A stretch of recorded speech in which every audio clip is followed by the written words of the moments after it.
So in this video we are going to talk about the language and communication. ठीक है. So आपके पास जो है जो institutions हैं, देखिए जो आपका कल्चरल एंथ्रोपोलॉजी का पार्ट है, कल्चरल एंथ्रोपोलॉजी का जो आपका पार्ट है, it has been divided into two parts. एक तो है कि आपको समझाना है कि कल्चर क्या है और सोसाइटी क्या है. ठीक है. फिर उसके बाद इनको समझाती हुई जो थ्योरीज़ हैं वो आपको समझानी है. दूसरा है आपके पास कल्चरल इंस्टीट्यूशंस वाला पार्ट. ठीक है. तो दो पार्ट्स हैं आपके कल्चरल एंथ्रोपोलॉजी के, अगर हम वाइडली जो है वो उसको डिस्ट्रीब्यूट करके देखें. थ्योरीज़ के अंदर ये बताया जाता है कि कल्चर को स्टडी करने के मेथड्स क्या हैं या फिर कल्चर को स्टडी करने की अप्रोचेज़ क्या हैं. और जो कल्चर और सोसाइटी का पार्ट है, इसके अंदर जो बेसिक कंसेप्ट्स हैं वो आपको समझाए जाते हैं. और जो आपके पास कल्चरल इंस्टीट्यूशंस हैं, कल्चरल इंस्टीट्यूशंस में आपके पास बहुत सारे cultural institutions from marriage, starting with marriage to family to kinship to economic organisation to political organisation to religion, और फिर उसके बाद अंतिम जो आपके पास आपके सिलेबस के अंदर जो कल्चरल इंस्टीट्यूशन है वो है लैंग्वेज.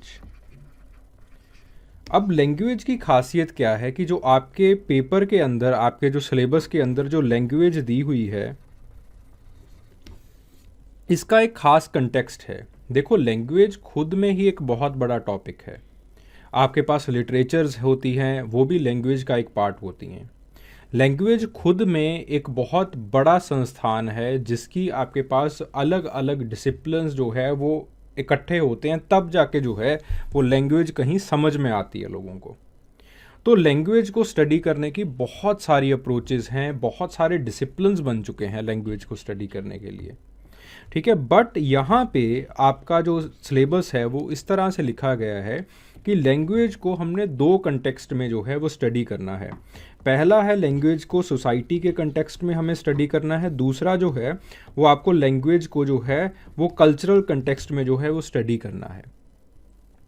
जो सवाल हैं वो भी इसी तरह से पूछे जाते हैं. ठीक है. अभी इसी चीज़ को दिमाग में रख के जो है वो हम प्रीवियस ईयर क्वेश्चंस का एनालिसिस करते हैं कि जो आपसे सवाल पूछे जा रहे हैं वो किस तरह से पूछे जा रहे हैं. ठीक है. सो जैसे आपके पास द फर्स्ट क्वेश्चन 2020 के अंदर ये पूछा गया, सापीर-वुल्फ हाइपोथेसिस. ठीक है. सापीर-वुल्फ हाइपोथेसिस के ऊपर जो है सवाल पूछा गया. तो सापीर-वुल्फ हाइपोथेसिस क्या करता है कि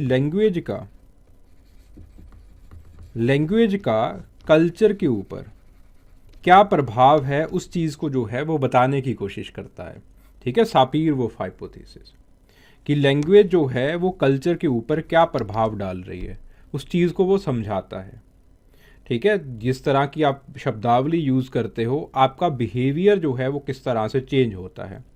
सो सापीर ने जो है और वुल्फ ने जो है, दोनों, सापीर भी जो है वो बोस ने एजुकेट किए थे, बोस के नीचे उनकी ट्रेनिंग हुई थी. वुल्फ की भी बोस के नीचे, बोस कह लीजिए, बोआ कह लीजिए, फ्रांस बोआ, उनके नीचे जो दोनों की ट्रेनिंग उनके नीचे हुई थी. तो कल्चर को वो डिफाइन करते हैं as collective behaviour. Collective behaviour. और ये जो कलेक्टिव बिहेवियर है वो किस चीज़ के ऊपर डिपेंड करता है? वो किस चीज़ के ऊपर डिपेंड करता है? हमारी नॉलेज के ऊपर. What we know. ठीक है. What we value.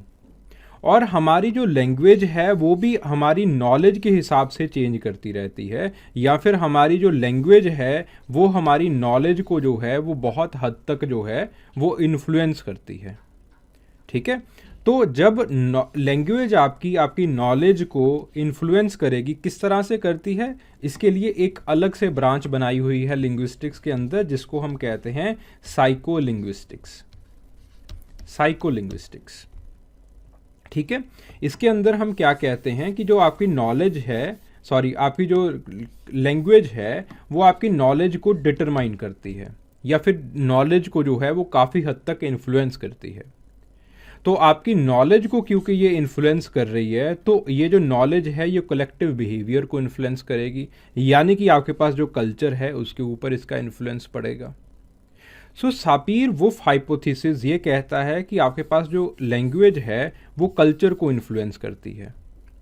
ठीक है, सो देन आपके पास अगला जो है वो सवाल आता है, variation in the language usage is related to the social inequality. इस चीज़ को आपको कमेंट करना था, इस चीज़ के ऊपर आपने डिस्कशन करनी थी, बात करनी थी। नाउ जब हम लैंग्वेज को